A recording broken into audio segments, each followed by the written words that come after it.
રાજકોટમાં અષાઢી બીજની રથયાત્રા પહેલા રાજકોટ પીસીબીએ આંતરરાજ્ય હથિયાર સપ્લાય રેકેટનો પર્દાફાશ કરીને 5 આરોપીઓને ઝડપી પાડ્યા છે। ક્રાઇમ બ્રાન્ચના ડીસીપી જગદીશ બાંગરવાએ જણાવ્યું હતું કે બાતમીના આધારે વાંકાનેર ચોકડી નજીકથી મધ્યપ્રદેશના મિર્જાપુરના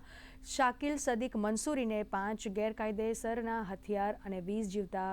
કાર્ટેજ સહિત 2 લાખથી વધુના મુદ્દામાલ સાથે ઝડપી પાડ્યા છે। પોલીસની પ્રાથમિક તપાસમાં સામે આવ્યું છે કે શકીલ મંસૂરી છેલ્લા 2 વર્ષથી સૌરાષ્ટ્રમાં ગેરકાયદેસર હથિયારો સપ્લાય કરતો હતો।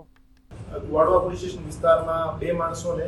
5 દેશી બનાવટના ગેરકાયદેસર હથિયાર અને 20 કાર્ટ્રેજ સાથે અરેસ્ટ કરવામાં આવેલ હતા અને પૂછપરછ દરમિયાન જાણવા મળ્યું કે એ જે મુખ્ય સપ્લાયર છે જેનું નામ શકીલભાઈ સાદિકભાઈ મંસૂરી છે એ ધાર જિલ્લાથી આવતો હતો અને અહીંયા રેગ્યુલર હથિયાર સપ્લાય કરતો હતો અને અગાઉ પણ ચોટીલાના રહેવાસી અને થાનગઢના રહેવાસી 3 બીજા આરોપીઓને હથિયાર સપ્લાય કરી ચૂક્યો છે। તો